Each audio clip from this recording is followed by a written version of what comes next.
Halo anak-anak, apa kabar?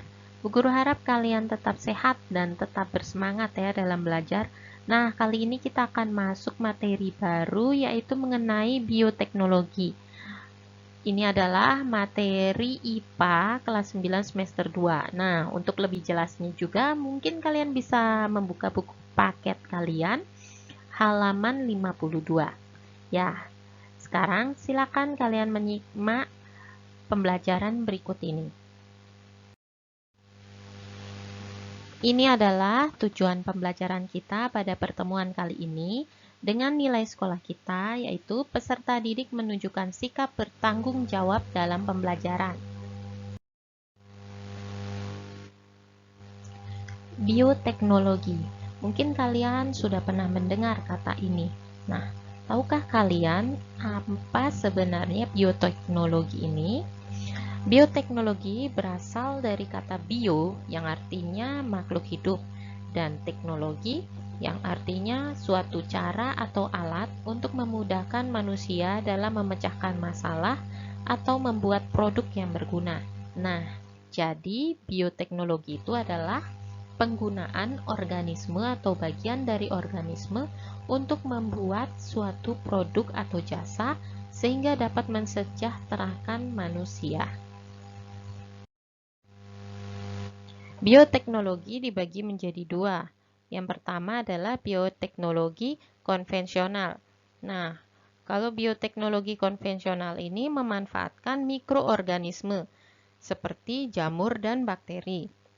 Produknya itu seperti yang kalian makan sehari-hari, ada tempe, keju, yogurt, tapai, dan yang lain. Silakan kalian cari tahu sendiri produk dari bioteknologi konvensional ya. Yang berikutnya adalah bioteknologi modern. Nah, kalau bioteknologi modern ini memanfaatkan prinsip biokimia, biologi molekuler, dan rekayasa genetika. Penerapan bioteknologi. Nah, pada penerapannya ini di berbagai bidang ya. Nah, sekarang kita akan bahas satu persatu. Yang pertama adalah bioteknologi di bidang pangan. Nah, yang pertama adalah tempe. Oke, tempe ini bahan dasarnya adalah kedelai. Nah, cara pembuatannya, jadi biji kedelai ini dicampur dengan jamur Rhizopus oryzae dan Rhizopus oligosporus. Nah, kedua jamur ini akan bertumbuh. Nah, akan menghasilkan benang-benang yang disebut dengan hifat. Benang-benang ini yang nantinya akan mengikat biji-biji kedelai membentuk struktur yang kompak. Berikutnya ada tape.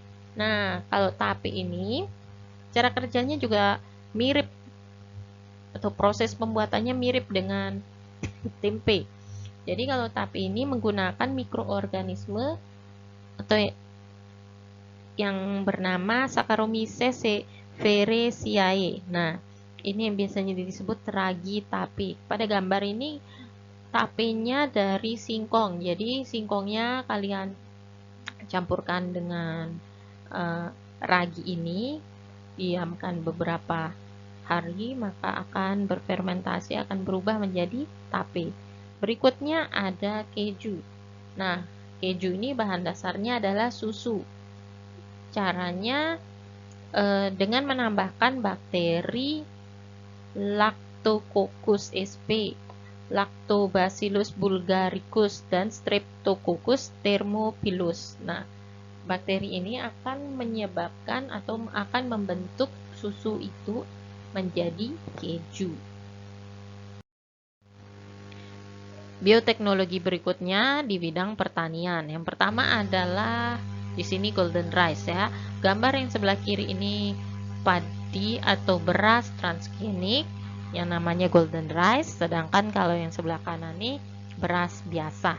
Nah, kenapa dikatakan golden rice? Ini adalah beras hasil rekayasa genetika. Jadi, beras ini keunggulannya adalah memiliki kandungan zat besi dan vitamin A.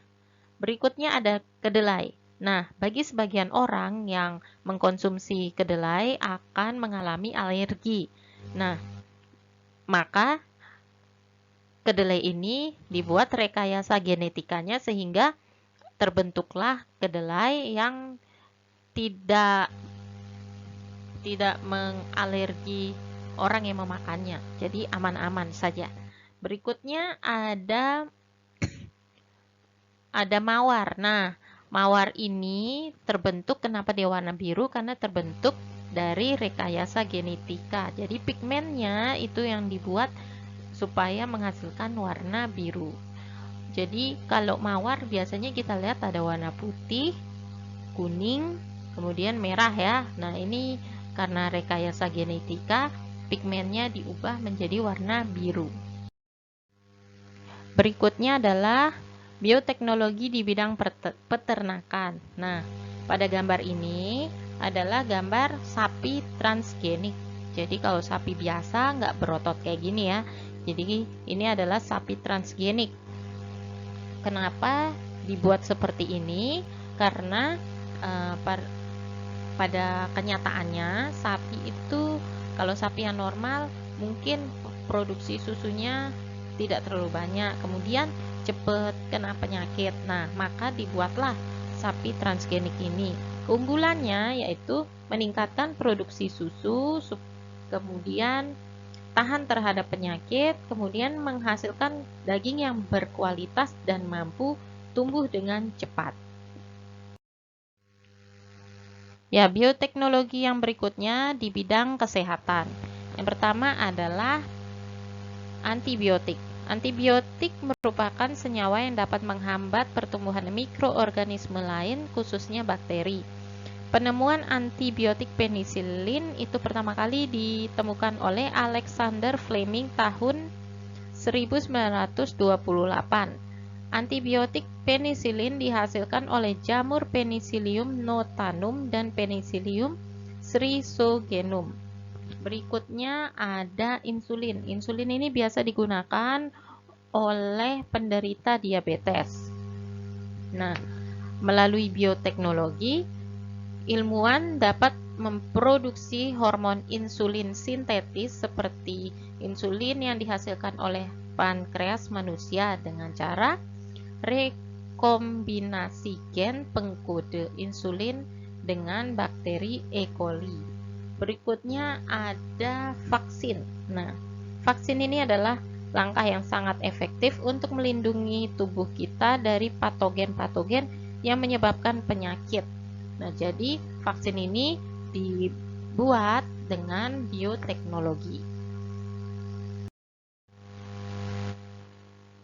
Bioteknologi berikutnya di bidang lingkungan. Nah, kalau kalian lihat gambar berikut ini, sebelah kiri gambarnya masih tercemar, sebelah kanan itu sudah bersih. Nah, bagaimana cara kerjanya sehingga dapat bersih? Dengan pemanfaatan bakteri untuk menguraikan polutan yang mencemari lingkungan. Nah, proses ini disebut dengan bioremediasi. Bioremediasi ini dapat digunakan untuk menanggulangi pencemaran di laut, di perairan seperti kolam atau danau. Nah, selain menggunakan bakteri, penanggulangan pencemaran lingkungan dapat menggunakan tanaman tertentu seperti eceng gondok atau bunga matahari. Nah, teknik ini disebut dengan fitoremediasi. Berikut ini adalah bioteknologi di bidang forensik. Nah, biasanya para penyelidik itu misalnya sedang menginvestigasi suatu kejahatan atau tindak kriminal, biasanya menggunakan tes sidik jari. Nah, seiring berkembangnya waktu, maka perkembangan bioteknologi di bidang forensik juga ikut berkembang ya.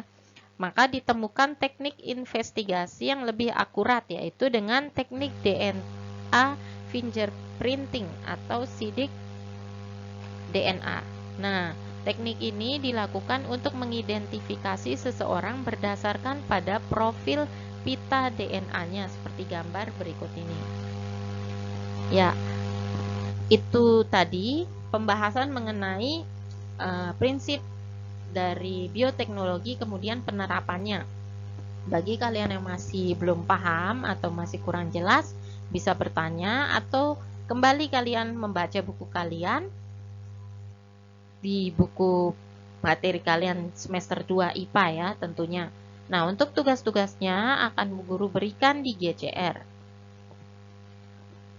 Bu Guru akhiri pertemuan kita pada kali ini. Tetap sehat dan tetap bersemangat dalam belajar ya. Sampai jumpa lagi.